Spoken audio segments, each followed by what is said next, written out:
I can already tell this is gonna be a hard interview to edit because there's gonna be a lot to edit out. But I want to have fun in the conversation as well.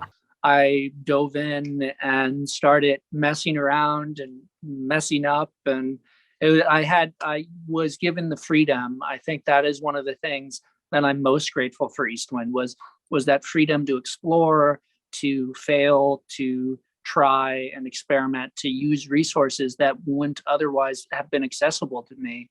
No, that was definitely one of my missions, was like, I'm going to make it so we have lunch every day. I feel like that is really important, and that's a way I can change this, like make people happier and treat each other better by just making sure they have food.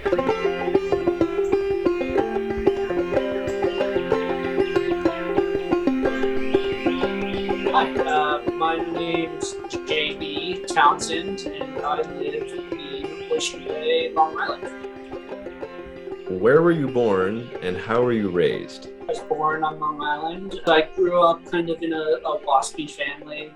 So I have two parents. I Mary Gay and Jamie, mom and dad, and they're both pretty cool. Maybe cool is not they're good parents. Private school, and played golf and swam and did all sorts of things. I think it was when I was 14 or so, I went to a boarding school, and kind of maybe like 14 or 15, I think that would have been in 2008, my family ran into some financial issues and kind of lost all their money at that time. I do want to ask, what was it that got you kicked out of the boarding school? There was a couple of things. So I was a pretty big pothead, and I also sold pills. And I don't think the school knew that I was selling my pills, but they knew I was a pothead. And so I got caught. They searched my room, and someone had snitched on me because I kind of ripped off this kid. Not very much weed for his MacBook. I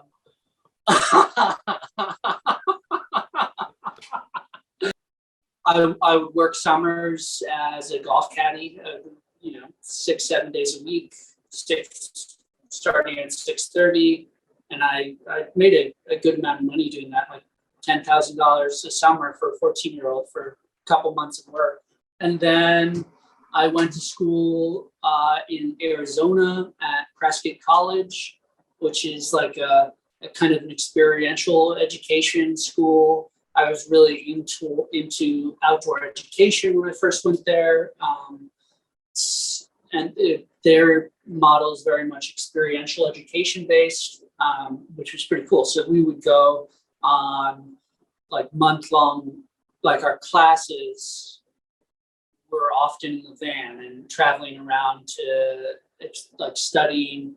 Like I did a border studies class where we drove along the US-Mexican border and met with people who were migrating and the border patrol, and went to ICE detention centers. And so it was a pretty cool, interesting school, and had a very hands-on approach. And I kind of moved away from outdoor education and moved towards more cultural regional studies. I had a self-design degree when I left, which was entitled Culture in Relation to Social / Ecological Crises.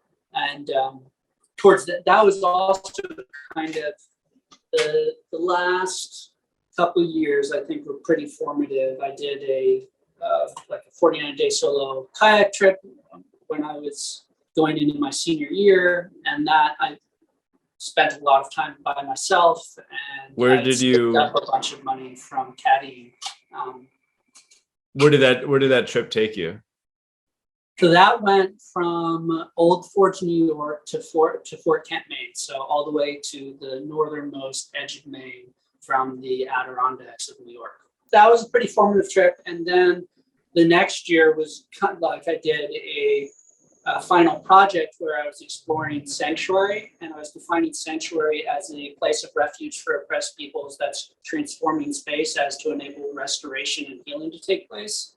And in that process, I spent like 6 months developing an itinerary and doing research on different places and on the history of sanctuary in the United States and throughout Central America and South America. Final of that was I went to 3 different communities for a minimum of 3 weeks.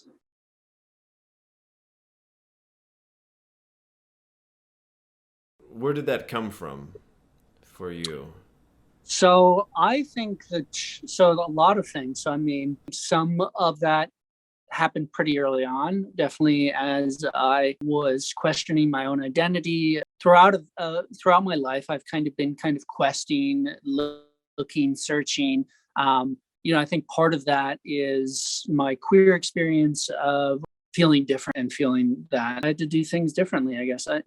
So that would, and constantly looking. So I think my college project, which was exploring sanctuary, was in a large way, it was for school, but it was mostly for myself, I think, in a lot of ways. So I went to a couple different places. I was really interested in the sanctuary movement, which was a movement in the 1970s, kind of helping people from El Salvador and Honduras. So a network of faith-based communities kind of modeled after the Underground Railroad, smuggled thousands of people into Mexico, the United States, and Canada. And so that was kind of like one of the movements for the sanctuary. Another was definitely the radical faeries, which is started in the 1970s as well. With Harry Hay was a really formative figure. Book by Arthur Evans, Witchcraft and the Gay Counterculture, as well as I'm forgetting the name of the author of Faggots and Their Friends Between Revolutions, but those were some big influences for me. Finding all those different books. I think the first one I found was Witchcraft and the Gay Counterculture by Arthur Evans, and just kind of exploring the radical faeries and that history behind that. And you visited 3 communities in that time? There were 3 communities that I went to. So there was the LA Catholic Worker in LA.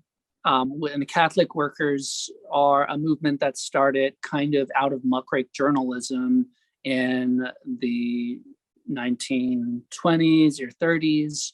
And I guess kind of what sums their ethos up would be comfort the afflicted and afflict the comfortable, was kind of their mindset. And they had a free restaurant on right off Skid Row in LA. Yeah, and so then I went to Groundswell, which was a retreat center, Northern California, in kind of the Redwoods, beautiful area, in a town called Boonville, which is an interesting little town. And so they were trying to create a in radical faerie community adjacent place in which there was a main source of income, which was the retreat center.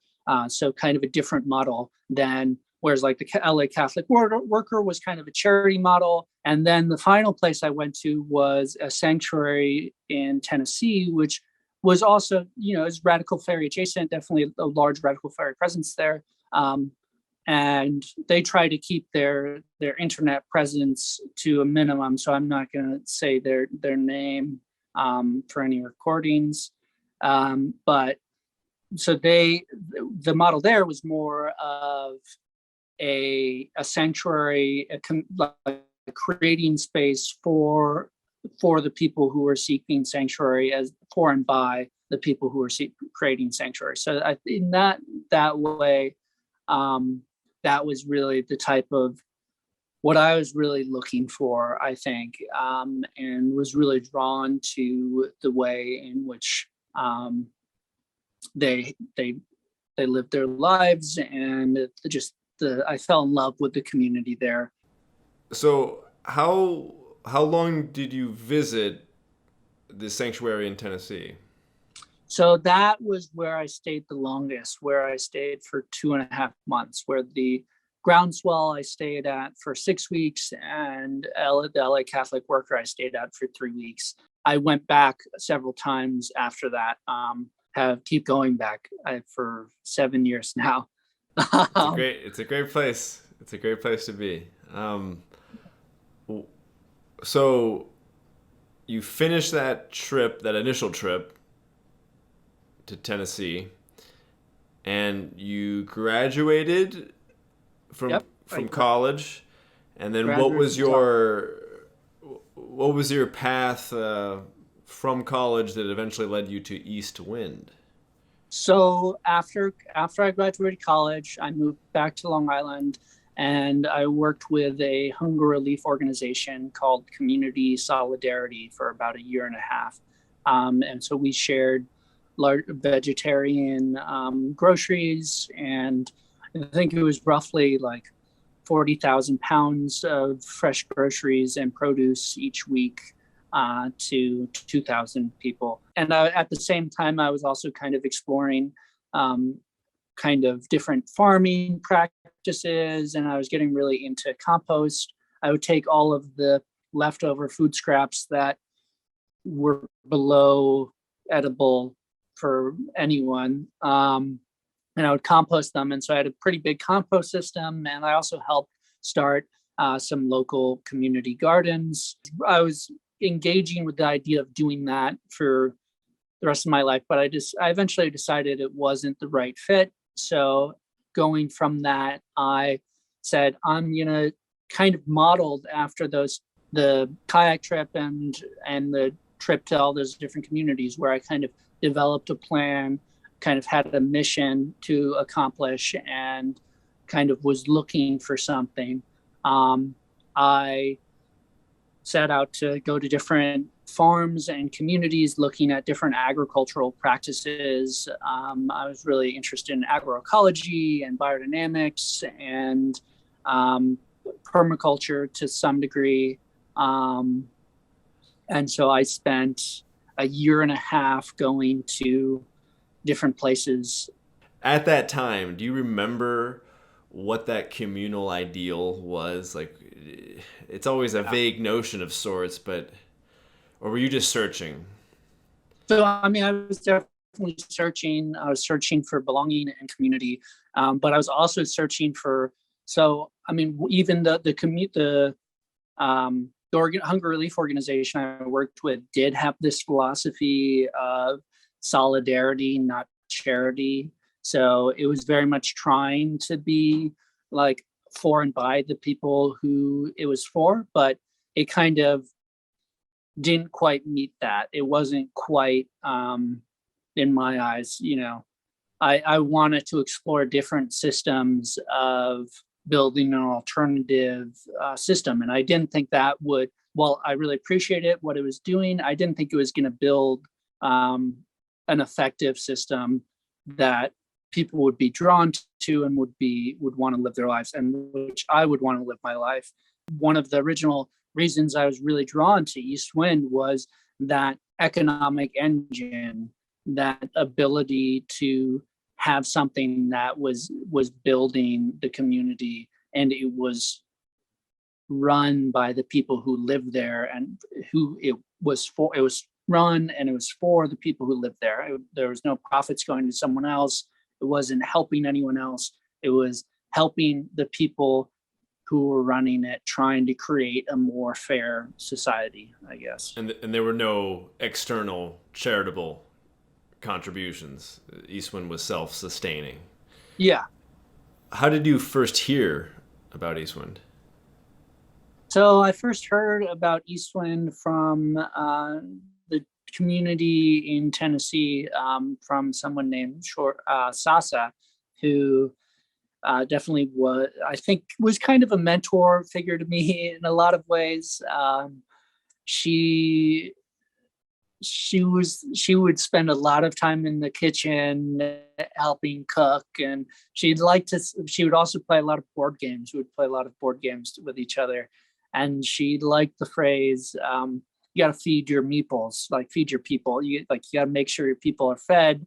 And like that, she had this whole philosophy, and she would talk really quick, and she would talk about everything, and she knew something about that and that and that. And it was hard to get a word in edgewise, but she definitely had, I really appreciated her.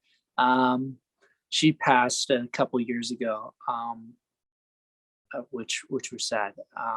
And she was definitely a significant figure in that community. What was the month and year of the visitor period at Eastwind, and how old were you? 26. Yeah, April of 2018, I think. You were 26.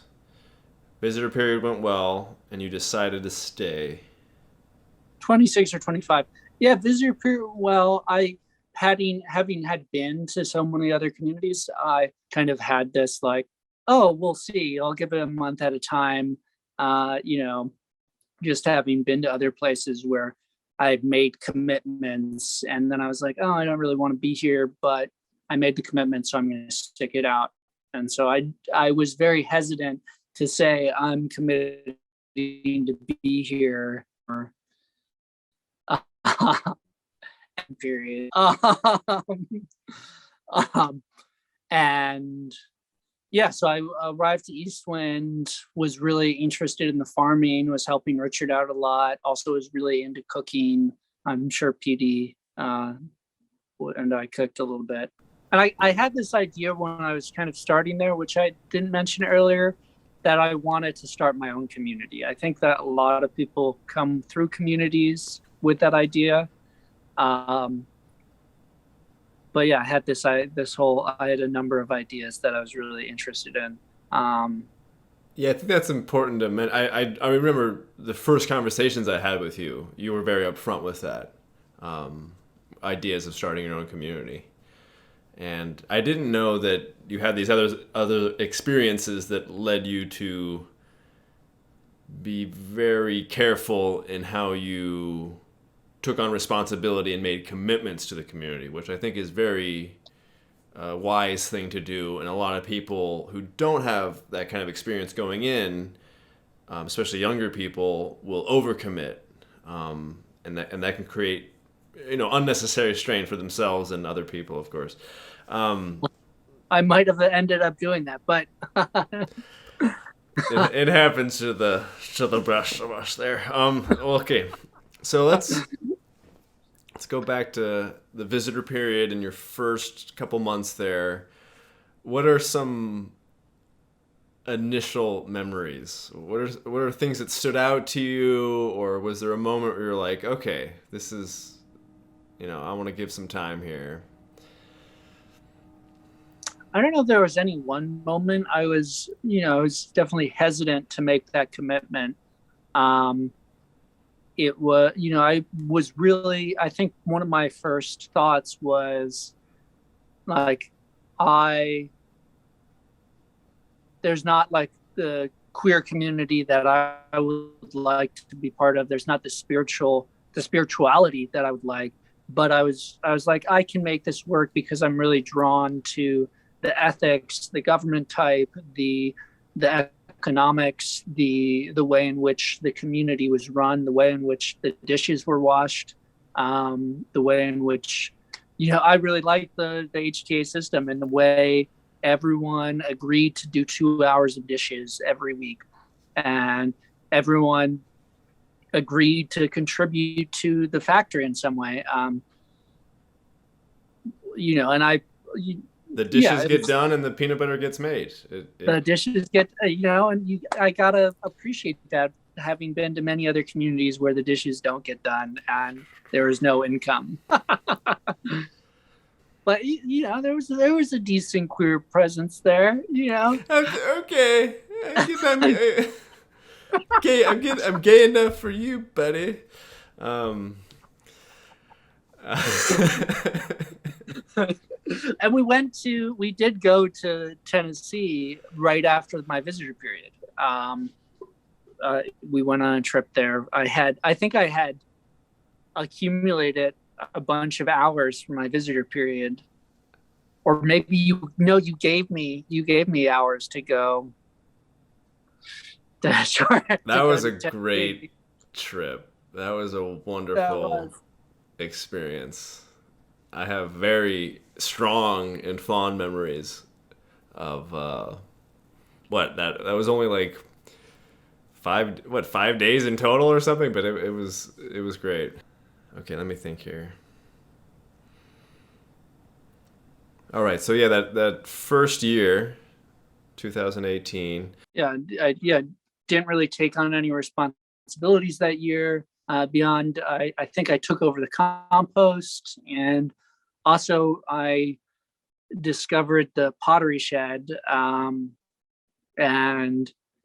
I found a reluctant electrician to help me fix it. I got Hedge to help me fix the heating coils. And got the kiln running.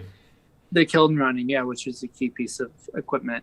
Yeah, maybe we can take a moment right now just to talk about the pottery shed at Eastwind and your experience with it. And yeah, I mean the it's a whole saga, right? Yeah, I mean if when I got there, it was a closet. It was so an herb shed. Eric and Chanel had just fixed the insulation. They'd insulated it and put walls up, and had also had taken half of the pottery shed and turned it into the herb shed, is my understanding. And so then I came,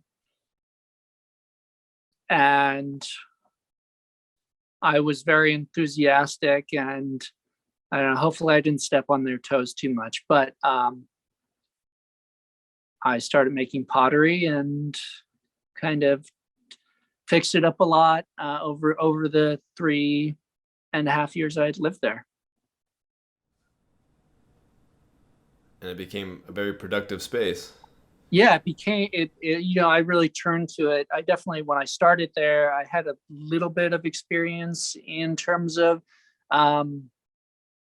pottery. I learned the basics, but I had never operated a kiln before. I didn't know what any of the things were. I didn't really know about glaze chemistry, but there was all of this equipment and all these materials that were kind of just sitting there, and I dove in and started messing around and messing up, and I was given the freedom. I think that is one of the things that I'm most grateful for Eastwind was that freedom to explore, to fail, to try and experiment, to use resources that wouldn't otherwise have been accessible to me. I mean, I had a pottery studio to myself, more or less. I mean, there was other people who would come in, and I would teach lessons, and I would bring the kids in there a couple times a month, and we would make little creatures and spend hours messing around. But more or less, I was the only one who used this space, and so I was really grateful. And I think some of that was maybe people wanted to respect my space, and they felt that, I don't know, but no one's using it now. So, can you talk at all about kind of the experience of being new and finding the pottery shed and knowing it's there, and like that, there's like I kept bees one year, and I had been there for 3 years, and I was like, I'm gonna fucking keep bees, and if I don't get a pound of honey, I don't give a shit. I'm gonna do this because I want to do it. Well, I took hours for it as well. I don't. Did you ever take hours for at least maintaining that space or building that space? A little, to some degree. The rec budget granted me for improvements that other could benefit from, and for teaching other people, I could take up to like 2 hours a week. Okay. Very, very reasonable. Yeah, Num- I mean, I was doing a lot more than 2 hours a week, right. but Right. um, But was there any of that? Most of your time spent in the pottery shed was at the end of your membership, right? I mean, no, I got in there pretty quick. Um, Was it there was kind of ever? steady throughout my time there. Maybe for the first 6 months, I wasn't really in there, but after that, I don't think people I, were. I'm just I think wondering if people were you. very supportive of me Good. in that. Okay. And Yeah. What I was getting at, did you ever feel some people get into certain artistic endeavors, and there either is social pressure of being like, "What are you spending all your time doing here?" Or there's like a self-conscious of like, do people think that I'm just like just doing this? You didn't encounter that though. no, because I worked a lot. I worked a decent amount, and people knew that I did. My work was often very visible as I worked in the kitchen a lot. So I would cook. At one point, I was cooking 4 lunches a week and 2 dinners. So my work was visible, and they could see it. And um, yeah, so people didn't think I was just taking tons of hours in the pottery shed and fuck everyone else. I know that that's definitely the people can definitely get that feeling of, yeah, no, but I always felt that people saw my work and thought I was contributing and appreciated the way in which I was improving the pottery shed, the way I was trying to share it with others, the way I was trying to honor that space. And I think there was some tension with the between the pottery shed and the herb shed, as really I think there was hopes that the herb shed would just take over the pottery shed and there would be no pottery shed, because really having a pottery shed and an herb shed together doesn't make a lot of sense. Is there a clash there or? Yeah, because clay is very dusty. The Oh. glaze chemicals are not good. They're in the air. There's all these free silicates, um, free silica particles. It gets really. I mean, the heat is. They're both dry. Um, yeah, Okay. but Yeah. but it You was get. like, yeah, no one was super like. Luckily Uh, for you, one of the major herbalists partners was very into pottery as well, so that mhm. certainly helped a little bit there. It I would did. I think. did accidentally break a couple of Eric's pieces, which I was really sorry about. Oh, a little pottery sabotage. I see how it goes. But I think he was also, grateful that I fixed the kiln and fired up a couple of his pieces, even though if I broke some when putting them in the kiln. Eric, I remember, was very into harvesting clay from the land, Uh-huh. trying to get that to work. And I know obviously the quality of like a purchased clay, you know what you're getting and it's consistent and uniform. Did you play at all? I remember a clay pit out near Yeah, one of the pastures. Did you play with the homegrown, the home I harvested? so what I would mostly do, uh, so when I was starting, at this point, so um like for me, the idea of using harvested clay is a deeper level of knowledge in terms of how to make that clay suitable to the work you're doing. So but there's some ways in which you can use clay, that local clay, without it being like, without having to have equipment and spend a lot of time mixing and sifting and drying, like wetting and sieving the clay without having a lot of equipment. That was kind of hard. That would have been very time consuming.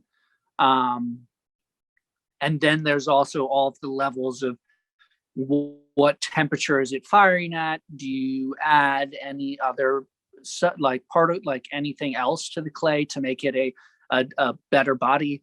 How do you make, like, there's a lot of little details. So the way in which I would use local clay from the East Wind community is I would use it as a slip, which is kind of as a decorative outer, like kind of, so it's like basically taking mud that I sifted and filtered and rubbing it on the clay. And sometimes I would also mix local clay with like a small percentage of local clay with store-bought clay to kind of get a better blend that was more workable and more like controllable in the kiln. You mentioned food service, and you had gotten some advice about keeping your meeples fed. That was one of the first major labor areas, I would say, that you got into, or you immediately got into while you were there. You want to walk us through, for someone who's never been there, what is it like leading up a dinner shift? So if you're new, I would recommend that you don't lead up a dinner shift. That, you know, I think it's best to kind of start with someone who's been cooking there and kind of just learn the kitchen.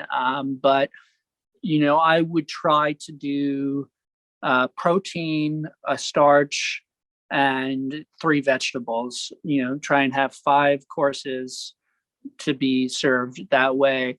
You know, if someone doesn't like starch, there's still plenty for them to eat. Or if someone's vegan and there's chicken, there'll be plenty of other options. So making sure there was both a vegan and a non-vegan protein source. So I was a vegan for 7 years and most of my time at East Wind. And then I got a tick-borne disease, I think at my time at East Wind, called alpha-gal, which makes me allergic to a protein in mammals. And then I stopped being vegan.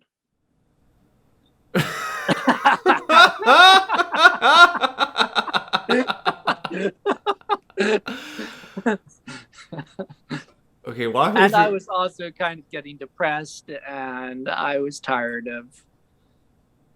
I just was like, "Fuck it, I'm gonna eat whatever I want." Okay, I was gonna say, like, why would alpha gal? I think it has to do with like what you can have and what you can't have, and so like the fact that I was like, if I ate some meats, I would physically get sick. It made me interested in meat. Okay. What And was your reason dairy. to be a vegan? Ethical. Okay. So I still believe, you know, a lot of it was, yeah. I'm sorry. I have to laugh. Actually, I have You to. know, I have to laugh more because I saw so many vegans at Eastwind become omnivores. And after I left Eastwind, I became a vegan.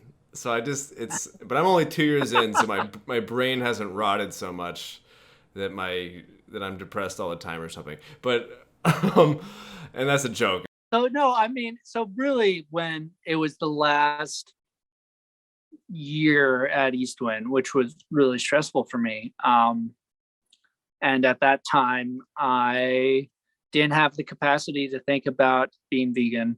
And so I kind of stopped. Because being vegan can kind of be a little annoying at Eastwind, right? Yeah. It can be, it's just one more thing to think about. And I didn't want to think about anything else. Some cooks don't. There's almost always a vegetarian option or a vegan option. But sometimes it's like that is the one course you can have at the meal. It was often not very good. Like sometimes it wasn't very good. But there was definitely, as the time I was there, I felt they got better. Yeah. And yeah, I wasn't cooking as much. So I didn't have control of but yeah. When you cooked, did you cook all vegan? Mostly. I would kind of cook, like if there was a holiday, I would cook a ham. And you would do it, or you'd have someone else do No, it? I would do it. Okay. I had before I was vegan, I was like I would only eat roadkill and or uh, dairy that I raised. You did one or two shifts a week in the kitchen? I And did so when I was starting, I would do like six shifts. So I'd cook lunch 4 times a week almost, and dinner twice. I And I remember also had a bread shift, you did in bread. I which I remember the made JB bread. lunch shifts. Yeah.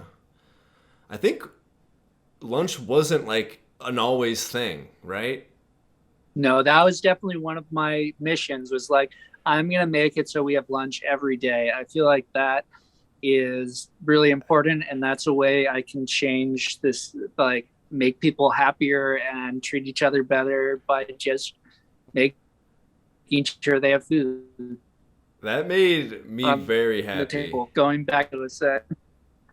Sorry, cut out for a second, so I thought you had. Yeah, no, that. I remember the lunches becoming regular. I was lucky because I had partners that were cooks, so I would just sit and be lazy, and they would usually make me food. But if I had to make food, that'd be just even more people in the kitchen. It's not designed for a lunch rush hour. Okay, so you cooked a lot early on. What other you were composting? Composting and doing garden work. So that first year, I was helping out in the garden a lot, harvesting and um, planting and weeding, um, and killing potato beetles. Uh, and yeah, at that time, I think like it took me a minute to get into composting because Melissa, right? Melissa, did your painting? Mm-hmm. She was into she was doing the compost at the time, and I kind of took that over from her. And she kept the buckets very clean, and that was definitely one of the battles I had with several people in community was about clean buckets. I was on the let's have clean, not buckets with pig shit on them in RB. I was very opposed to that idea. Compost buckets get disgusting. So, walk us through the factory. What how did you get into the factory? What kind of work did you do in the peanut butter factory? So at the time I came there, you were general manager. Um, and I think you kind of just at the end of my visitor period implemented the 0 hour industrial quota, which was new. Innovative, cutting But edge. I think I started with a sanitation shift where I'd clean elevator 3 on line 2 every week. And I would do a couple of production shifts as well, kind of banding or whatever was needed. And I slowly picked up more and more jobs there, from cleaning the mills to um, there's just a lot of little details and knowledge that needs to be learned over time.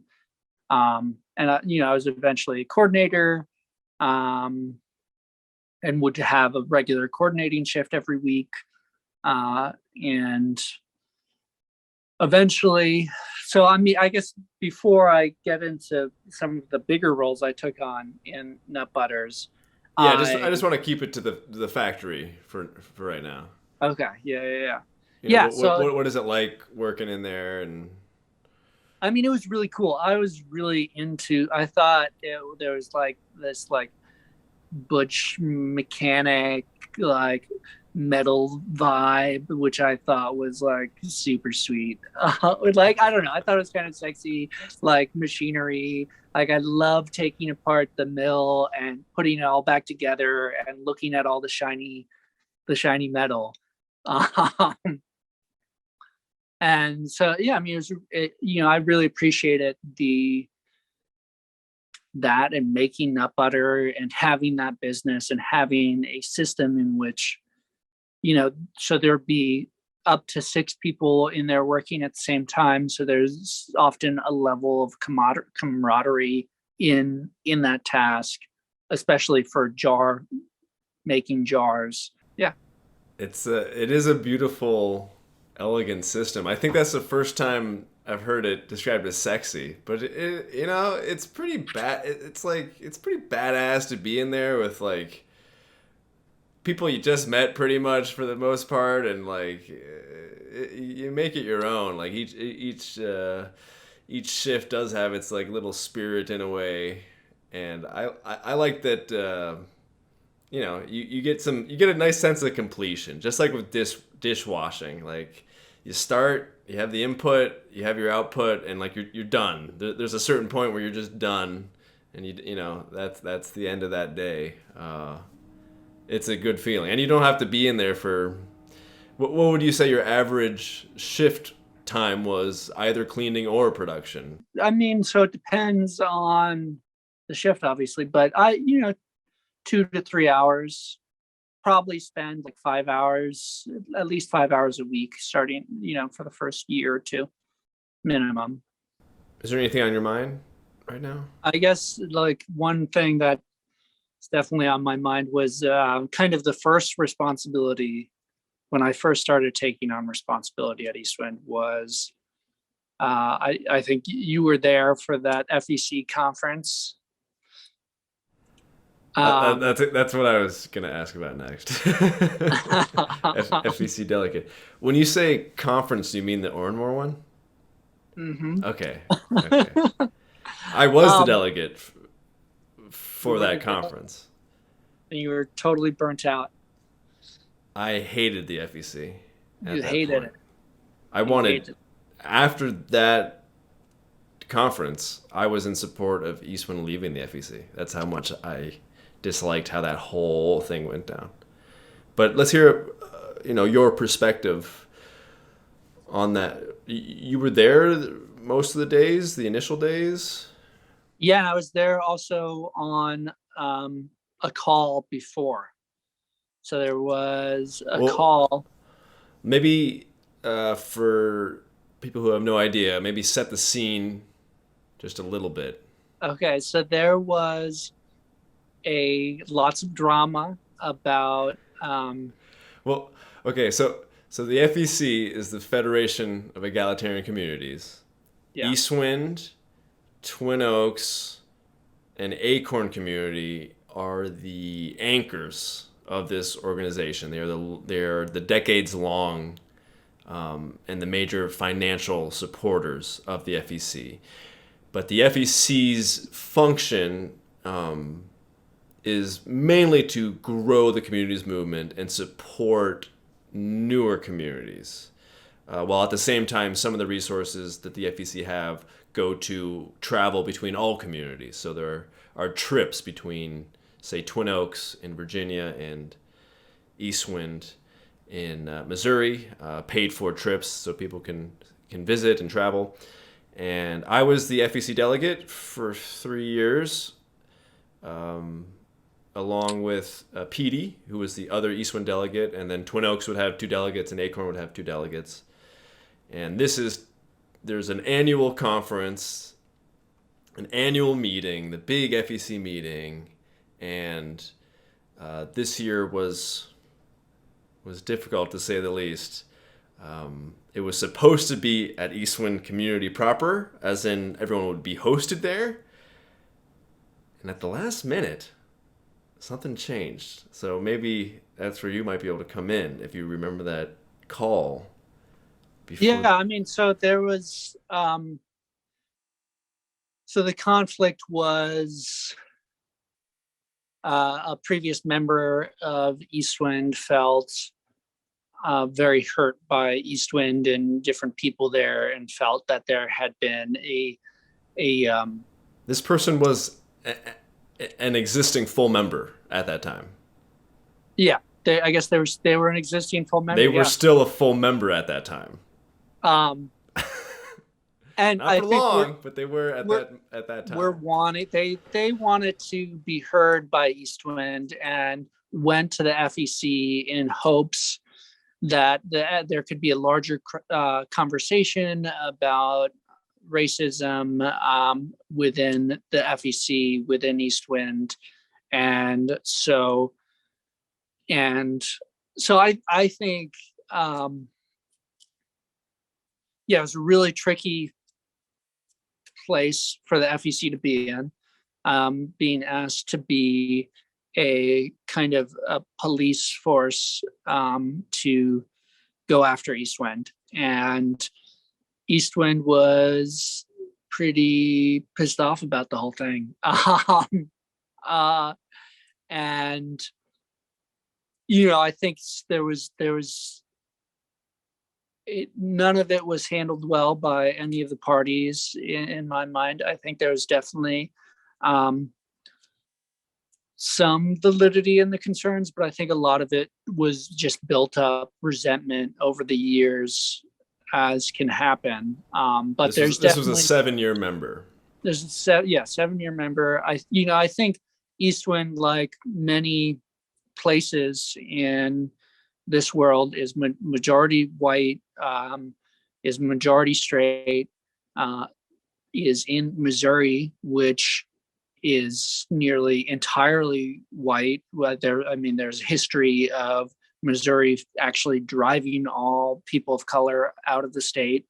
So there's the history of this creation of a majority white state. Eastwind is in rural Missouri, 15 miles to the border of rural Arkansas. So it is middle of nowhere, Missouri. And I believe the county is 98% white or something like that. And all the surrounding counties are 95% plus white, just to give a little context. But so I think there was, and I think any community that I've been to has these underlying, has a history, as this entire country has a history rooted in racism, and are very hesitant to have those conversations. And oftentimes when those conversations do happen, they come up after, other issues take place. And so it becomes, it can be complicated. And I think there's a lot of really valid points. And I think Eastwind, like a lot of these white liberal, or somewhat liberal, Eastwind's not necessarily liberal, but kind of liberal, progressive leaning, different philosophy than the liberal establishment, but within that world, often has that microaggressions and subtle racism within it. So that was definitely a piece of what was happening here. And another piece was this long history between everyone who lived at Eastwind and this member which had turned sour. The relationship had turned sour, as it does, as I've seen time and time again at Eastwind, and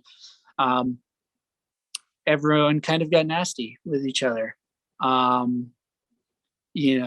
That person was, I think, maybe threatened the business in some way, or there was something, who knows what actually happened, because of the way the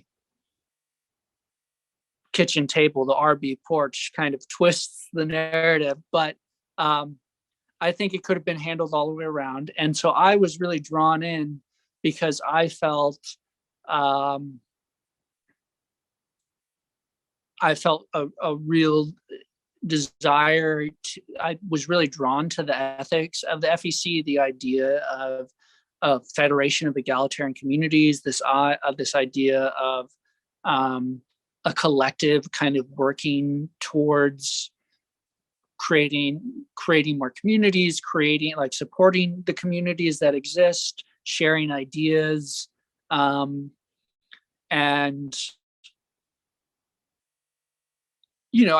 this I saw as an opportunity for there to be some conversations, and try and resolve conflict.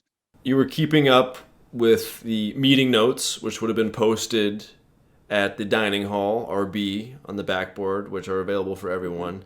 And you were involved in that call. I think you just asked us if you wanted to sit in, and anyone can sit in on these calls. And then you decided to go to this conference, this 2018 conference, the Communities Conference. Sorry, the FEC Assembly. I keep saying Communities The FEC Conference. Assembly. So the FEC Assembly is this annual event, and it was supposed to be at Eastwind because Eastwind can host that many people, but it ended up being at Oranmore, which is another community, which doesn't have running water and doesn't have any significant like compost they are system. There's no waste system. They are off-grid crunchy, and they had only been around for 4 years, and it was just like a couple homesteading essentially, and they for some reason thought it'd be a good idea, try to show the community. Anyway, 45-minute drive from Eastwind. Some people did stay at Eastwind, but most people stayed at Oranmore. And you were there. Were you there the very first day? I was there all of the days for the entire assembly. So tell us about the 2018 FEC Assembly at Oranmore. Well, I guess for me, what was important about that experience, which I think echoes throughout my experience at Eastwind, is like I see a conflict or like something that I feel is core to the values of Eastwind, or core like to the values in which I went to this community for, and I wanted to. I thought mediation and conflict resolution would be able to address some of these issues in deeper ways. And so I had hoped that there would be, the FEC wouldn't be destroyed and blown up as a lot of people were kind of over it. So that was my, I think, main desire going into that was, can this not be as bad as it could be? Like, how can we make this a little bit better? Can you recall any specific lesson other than how kind of messy and convoluted things can get? I think I learned a lot about mediation. Was really fascinating to me. I was really interested in studying mediation techniques and running meetings. And so definitely I learned a lot about advocacy in terms of, that meeting at Eastwind. I was trying to go back and kind of share what happened at this conference to Eastwinders and kind of de-escalate the situation as best I could, and try and enable both the Eastwind's voice to be heard, and also for other parties' voice to be heard, and for it not to destroy the FEC, and to kind of, or to figure out what Eastwind wanted in that, and kind of like feel out, well, is this salvageable? Like, is there still some value in the FEC? How can we move forward from this? How can we find resolution when so many people are deeply hurt and deeply affected by this situation? Is there anything you want to say in conclusion about being an FEC delegate? Because you were FEC delegate for 3 years? Yeah, for three years-ish. Yeah. And I was secretary. I mean, I wasn't secretary. I was treasurer, and I was kind of shadow secretary. Like there wasn't really a secretary. So I was doing a lot of the secretary roles. But we did do some cool.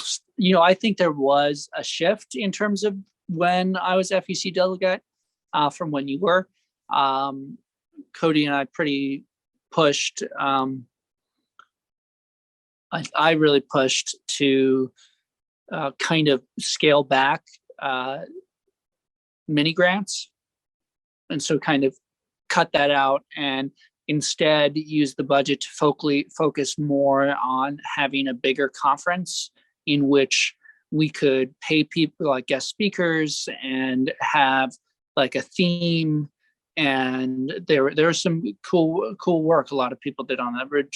A lot of other people who are involved in the FEC put a lot of effort into putting together a conference at Twin Oaks, which was surrounded around the idea of social technologies. So like what are the ways in which we can improve our interactions with each other? And yeah, there was a lot of, I thought it was a really promising model, kind of doing a big conference every 2 years rather than every year, and having a smaller assembly with the core communities on a biannual basis. But that way we could save a lot of money and put on something bigger that people could be more excited about and see what the FEC was doing and feel that there was some positive effects from it. And yeah, so I thought I really valued the FEC and my time there. I thought there were some cool things that came from it. Did you see what you would view as progress when it comes to inequalities, racial discrimination or prejudice, and then other as well as other forms? Yeah, I mean, so I think Eastwind is like especially a lot of the older members are kind of the colorblind philosophy. I mean, I think they're like there is no racism here because we treat everyone equally, and I think we're all white. I think there is a lot of effort or there's some, I think, to do that. I think Eastwind is better than a lot of places I've been to. I think there's definitely some progress. I mean, just the fact that we were able to have some of those conversations, and I think some people, and there was more conversations. I mean, there's later on, I introduced a policy that added non-binary to the gender system of Eastwind, and that did pass by a vote. So there was some change, and I think some deeper understandings of some of these issues as new members came in and had those conversations and had the desire to not have them in a way which was finger pointy or saying like shame on you, was more about like how can we, like, these are issues that face our society and the world we live in. Like, you're no worse than anyone else kind of way, but we should also try and do better. Yeah. As a non-binary person, did you feel like you felt extra challenges at Eastwind? In a lot of, Eastwind, there's a lot of freedom in how you wear clothing, in how you present, in which I don't, I definitely feel more pressures living on Long Island to dress a certain way.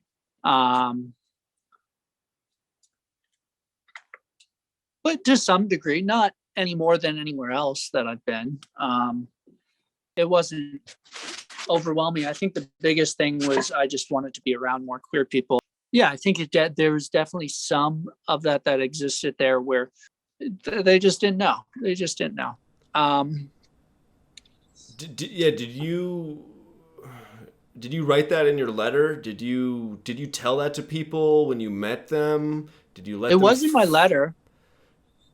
Okay. It was definitely in my letter, but I didn't bring it up to people. I didn't tell anyone really my pronouns Okay. or try and force anyone to treat me in a certain way. I just largely kept my mouth shut on the issue. And you were fine enough with that, or yeah, I mean really in a lot of places, like throughout my life, that is, especially when I'm new at a place, being covert and not necessarily bringing attention to myself is how I try to be. I won't lie to people about it, but I'm not going to necessarily shove it in their face and make them yeah address me in a certain way. It's just not worth my time or energy. Do you strictly prefer they them? Yeah, I generally prefer they them or any, but I'm not super militant about it. I'm not going to say, hey, I prefer that. I don't really, I love the you don't want to draw attention to yourself, but anyone who has heard you laugh would say, what are you talking about, JB? Anyone who's heard a good belly laugh from JB, when JB's around and having a good time. Did you have serious intimate relationships at Eastwind?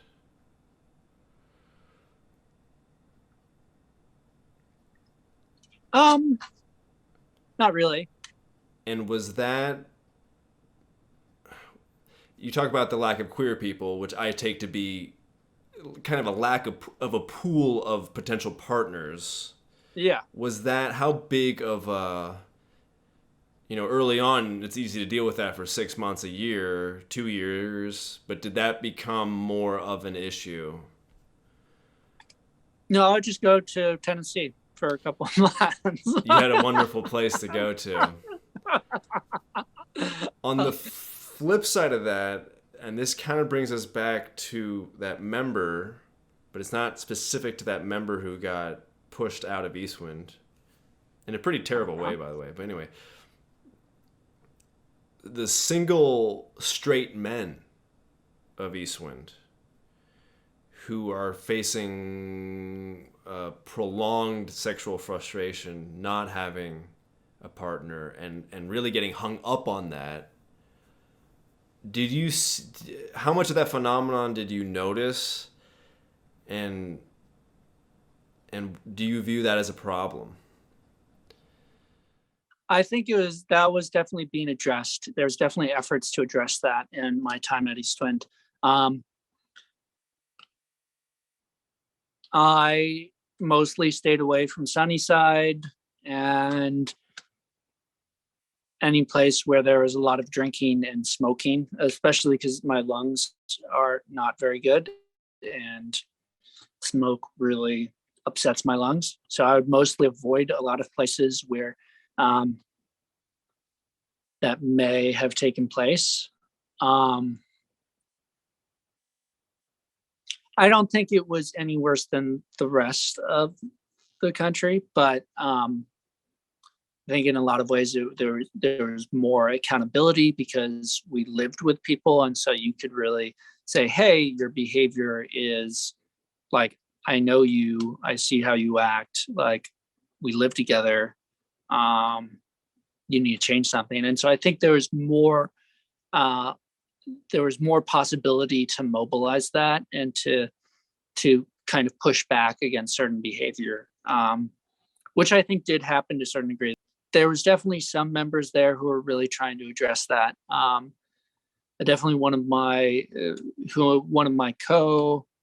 my co-FEC delegate, Cody, was one of the big people who was pushing for that. And there are some others as well. I think there's a lot of smallitics. I think there's a lot of pettiness from all of the genders that, I think could be considered a level of violence from a lot of different people. But yeah, I mean, men in this society, in this world, are generally more aggressive, and the majority of East Wind was men. I think it was roughly 60% men, and plenty of alcohol around. Yeah. I don't think I don't see East Wind as worse than most places I've been to. Do you view yourself as a radical, or do you view yourself more in those affluent white liberal circles? Do you identify more with that, would you say? So, I mean, I definitely, when I went to East Wind, I was very much trying to, so I mean, the radical, the root etymology of it is to the root of. So it's looking at, like, trying to get to the root of an issue. And so I was very much wanting to try and get to the root of issues and try and create a world that felt better to me. And that, I think, is a large reason I went to East Wind. And I mean, there's a lot of ways in which I failed to do that, and I failed to look at the root issues, and that I fall into all of the where I come from, the education I received. I think at East Wind, there's definitely this balance. I think it's a constant, almost battle between comfort and ethics, or the philosophy of founding the community. And I think that goes all the way back to its founding, from my understanding. And this idea of people who were really willing to work towards those goals, and people who wanted to find comfort in the place that they lived and live a life that felt good. And, I think that makes a lot of sense, that we should want to live a life that wants to feel good. I think that is radical in some ways, that we should want to be comfortable in our lives. But when that's at the expense of, like, the ethical values that are at the foundation of what East Wind or the FEC are saying they want to be, it can be challenging. And, I think, like, kibbutzes went through that same kind of cycle, where the kibbutzes are similar to East Wind and Twin Oaks. They're in Israel, and they make up about 5% of the Israeli population, and were a big part of the founding of Israel. And a lot of their framework was ideals of egalitarianism and communalism and sharing how you raise your children. And almost all of that, there's very few of those communities that have really stuck to those founding principles. You could argue that as people get older, that is what happens. As a community gets older, they want to become more comfortable, and I think that's fair, especially I was not stuck at East Wind in any way, where other people didn't have as many choices as I do. So I had the luxury of being I want to change the world. I want to have fair trade nut butter. And so, Yeah, so it's an interesting conversation to be had, and it's not an easy one. And I don't think there is necessarily a right answer. Yeah, I think Eastwind has this desire to be something else, but has its roots in the world that we live in, and everyone brings their baggage. Okay, so I'm going to set the stage a little bit. We're talking about the winter before the pandemic, 2019 going into 2020. The Nut Butter General Management Team was a new team. They were in these positions for only a year at that point. Some of the members had been there for many years, so some parts of the team hadn't really changed, but some of the elected positions were filled, one by a very new member who had only lived there for 1 year, and another by a member who had lived there many years and was very well versed in the factory and knew the factory well and knew maintenance well, but wasn't necessarily regarded as a business executive in any regard.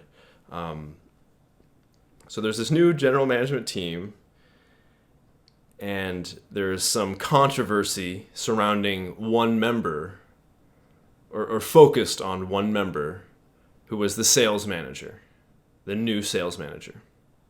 Yeah, and that sales manager had been trying to bring a lot of attention to the GM and a lot of other members of the team who he felt were incompetent and were destroying the business. And he was making that public, or was that still not semi-public?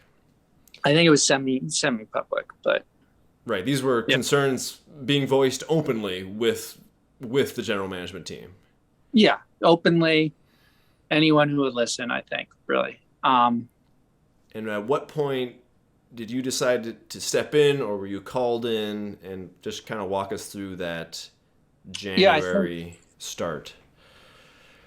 I think I might have been approached to mediate in some way, and there was. I knew that they were pushing to remove this person from the general management team, and I also knew that there was no one who was going to take over his job, and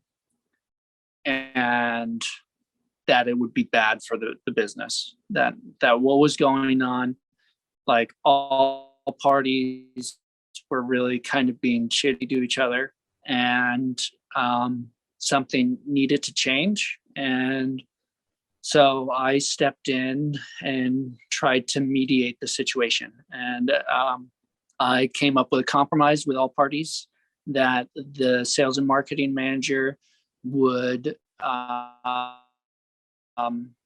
join as co-sales and marketing manager for until I could be trained, or I might have been, that I would take over, that I would join to train and mediate the situation, and figure out what was going on.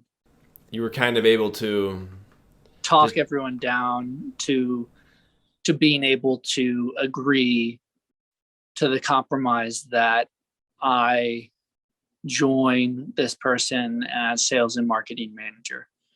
And so there was an election in which I was elected sales and marketing manager, really, as that was what I saw my role as, is trying to resolve the conflict of our business that was hurting our business and jeopardizing our income as a community.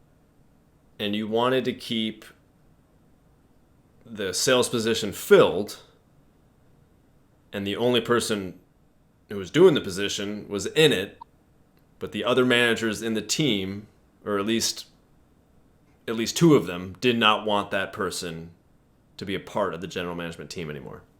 Yeah.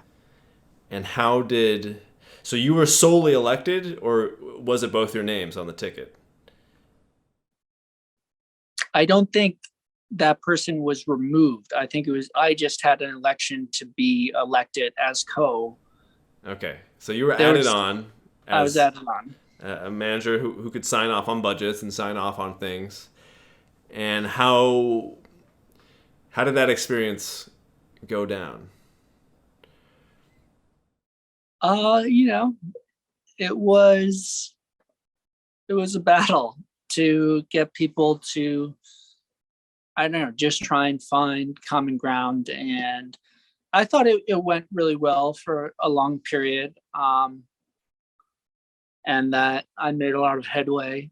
And then COVID happened and made issues a lot more complicated and a lot more stressful and a lot worse for me, because I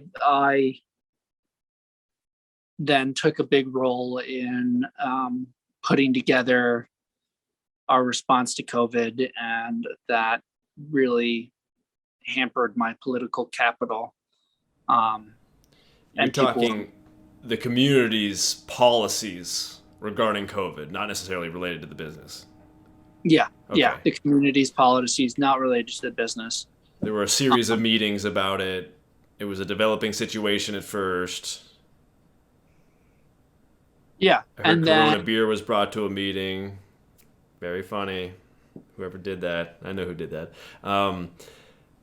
Yeah, maybe. I guess, yeah. So you had just taken on this kind of big role, trying to smooth out the ever present tensions that can be within the Nut Butter's general management team, which is widely considered the most important managerial positions at Eastwind, as it is the entity that manages the business that brings in over 95% of the income for the community.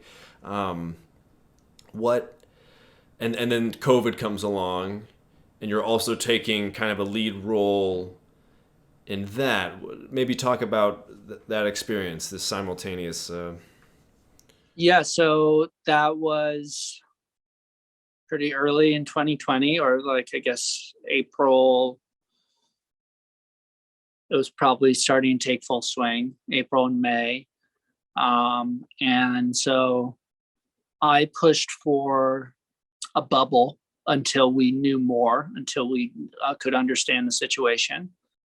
And we had people who would do town trips and get food.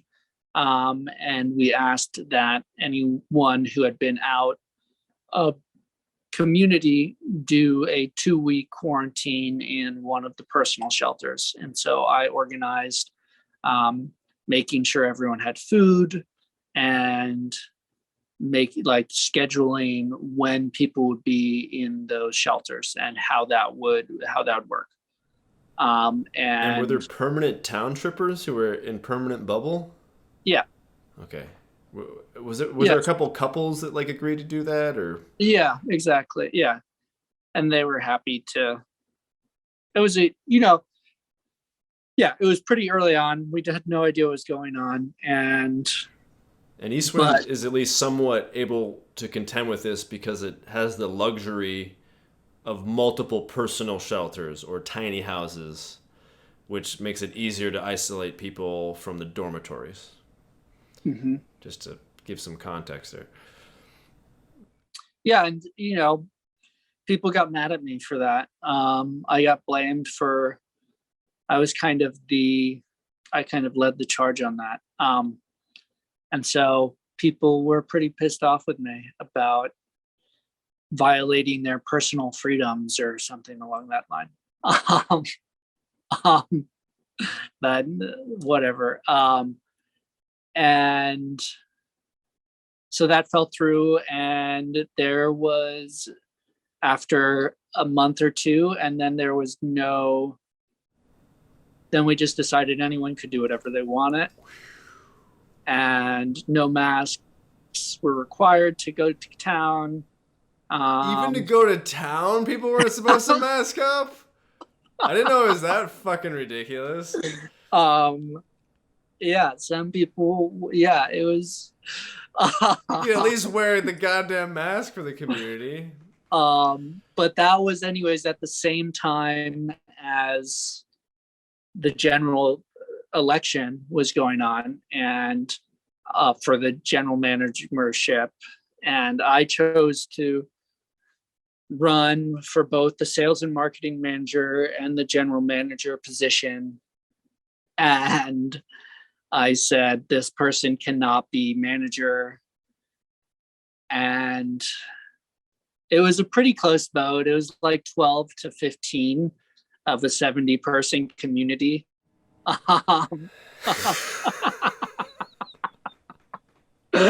Oh, you know, just like less than half of the people give a shit. Who is federally liable to represent us in court if shit goes south. So anyways, the same person won, and I was elected sales and marketing. I think people saw it as a compromise that I could do all of the things that needed to be done while this person couldn't. But they can which hold I it, think was they can hold the really title unfair. and Yeah. people's personal feel. Yeah, it was. I think it was really unfair to the person who was elected general manager because they were not in a space to do that job. And so I did all of the health inspections, and I ran the business. I was, for all intensive purposes, general manager. And if there was an argument, usually, I don't know, but it was a really difficult situation. If there was an argument, what, people deferred to you? More or less, yeah. Right. I mean, even that person started to recognize their health issues, and didn't they eventually were like, yeah, I'm not really doing this? Or was that never actually said? That was just, they were just not there. I think he did tell me at one point if I ran, he won. Okay. But it was a very difficult period for many months. For a whole year. For a whole year.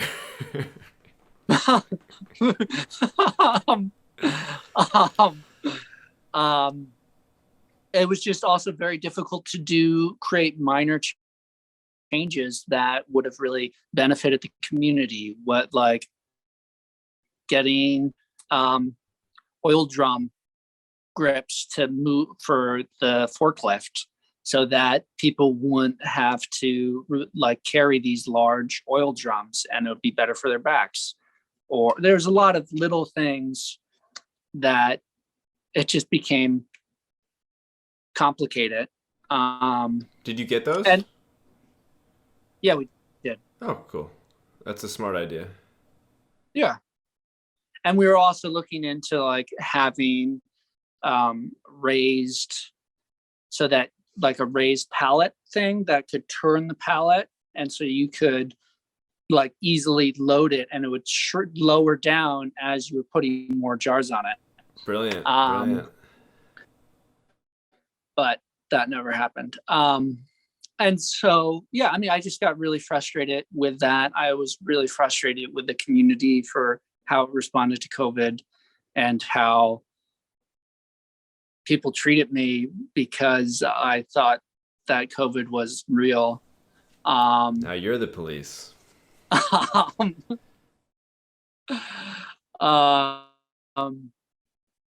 And say that their behavior was poor. That was my policing, saying, I think you're being shitty right now. Right. Right. We live with people who are in their 60s and 70s who have very serious health ailments that make them susceptible to COVID. And I think we should take a minimum amount of precautions to protect everyone, but especially we can think about, people who had they caught COVID in the early waves, Alpha, Delta. People could have been very severely affected. And we also had no idea what COVID was at that time either. And so, but luckily we didn't get COVID in the early waves. And being in rural Missouri, the rates were pretty low. But I think, yeah. So that last year, I really kind of got burnout in a number of fronts. And then I also had a personal conflict with a close friend of mine for over a year. And so that was also another contributing factor to me just being burnt out. And so 6 months, January 2021, I wrote a letter to community saying I will not be running. I'm not staying. I'm going to leave in July. You have me for 6 months for me to train people to take on me as replacements. I will help with any audits and with any transitions that need to take place, and I will continue to be present for that time. But I am leaving Eastwind. And as that was going on, I was taking more and more time in the pottery shed. I had accumulated a lot of hours. And so I didn't really, the labor quota wasn't really an issue for me in terms of how much hours I needed to do. And so I just made pots, and I really turned to that, and that was really great. And the community, I think, really supported me in that. So I'm grateful to Eastwind for that opportunity to delve into pottery. Yeah, and and I trained people to take over. They all quit like a month after I was done. I trained the next people a little bit too. And then there was lots of phone calls after I left. And I left with like 100 pieces of pottery to start my new business in ceramics, which is still being started. I'm still waiting for power. It's hedge. You need to fly hedge out. I do. I need to fly hedge out. It's a little bit more complicated than hedge, but definitely feels that was definitely very appreciated when the power is just so important. And but I made I'm not in the studio anymore, but I made a couple pieces that I think I'll send to Eastwind kind of in just as an appreciation for that and for a lot of the people there who helped me get to where I am today. What do you appreciate most about your life now? So it was also really good timing that I left Eastwind because my mom faced some serious health issues. And so I was really glad that I could be out on Long Island with her. And yeah, she's slowly doing better, but she's had cancer for more or less 20 years, or 22 years, 23 years. And her body's just facing that, but she's very persistent and very tough, and definitely someone I look up to. So I definitely really look forward. I'm really grateful that I'm here with my family. I'm really grateful to have my own business, even though it's a very long birth period. This is 9 months since I started this process with the electrical. So yeah, you said you have 400 pieces ready to fire?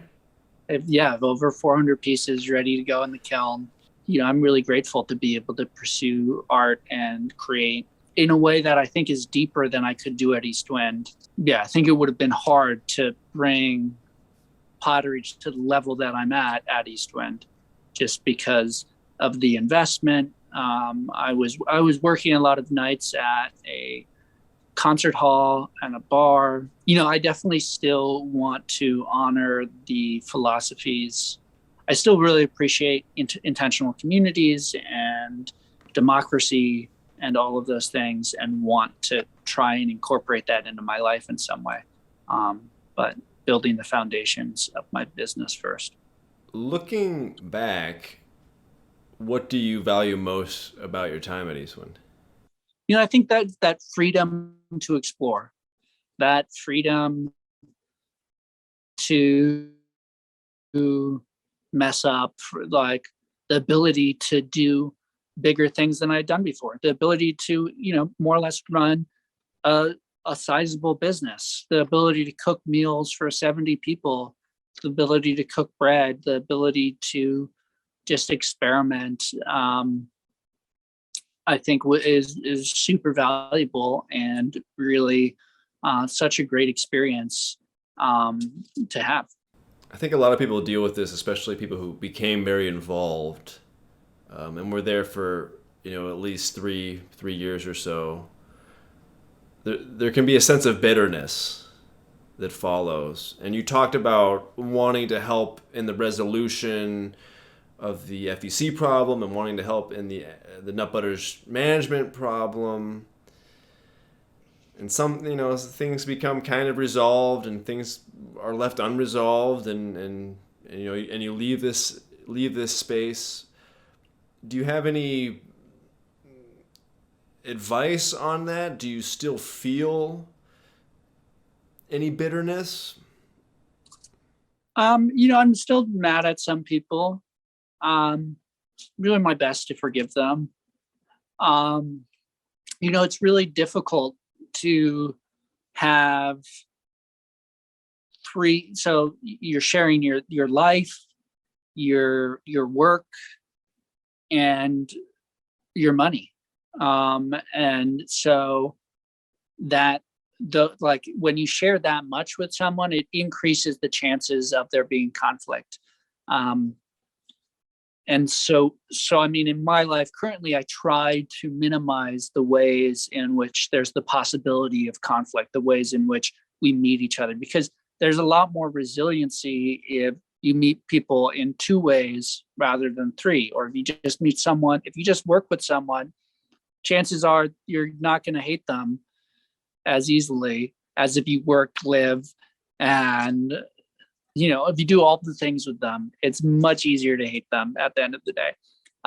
Even if they're not bad people, even if they don't really deserve your hate. But, it's being married to 70 people, more or less. And that's just hard. So I think it cut right as you were about to give some advice.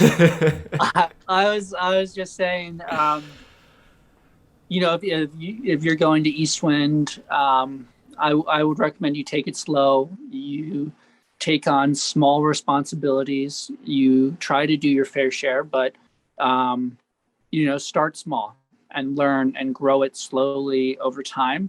I think it's hard though to hold back, and when you want to give to not, I think is also wrong. Like if you love a place, you want to give to it, and you want to make sure that is in a good place. And so trying to do that in a way in which you don't get burnt out is really difficult. And in which, I think if my time at Eastwind hadn't been with, like, if COVID didn't happen, like, things would have been very different, I think. But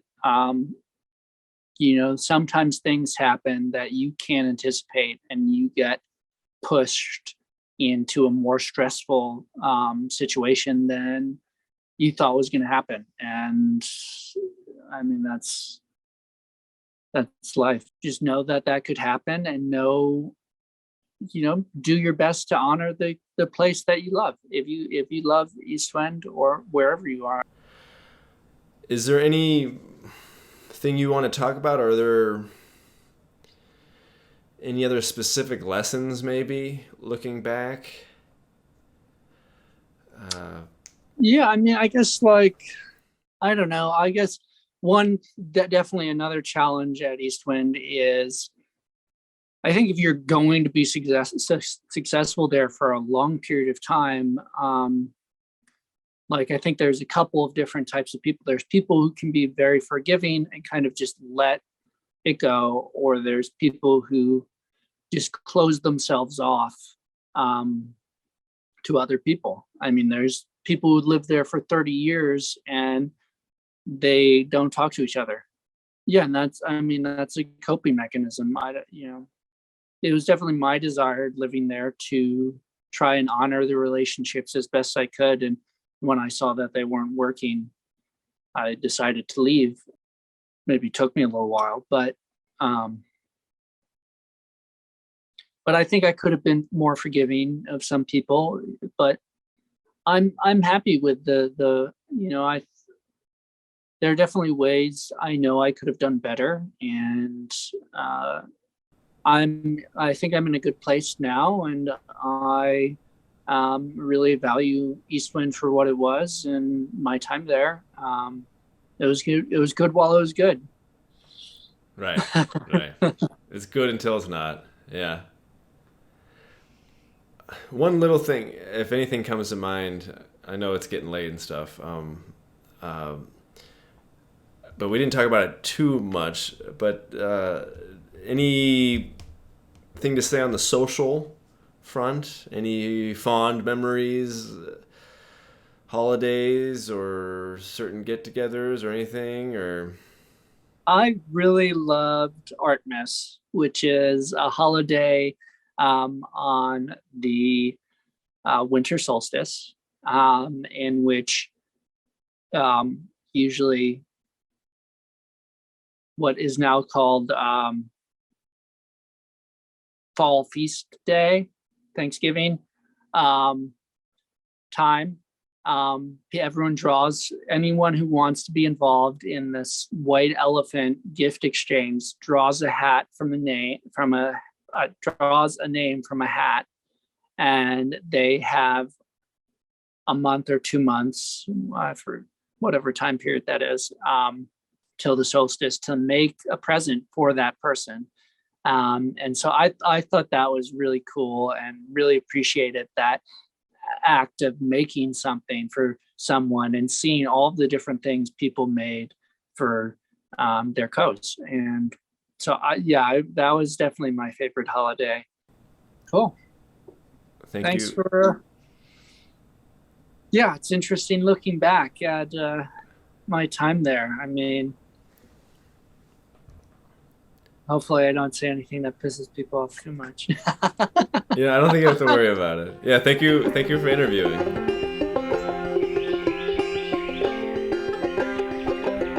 Yeah. A little bit of audio. You're fine. You're not. Your audio is so. Your audio just came back in, but it's not good. And your video is frozen.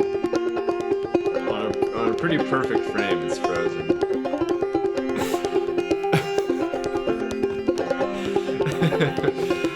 We're having some technical difficulties here, folks. Glad it's not a live show here. Good. That's a great. I hope that relationship has maintained or building or is building. No. It's because JB's out of the mix. It's gone.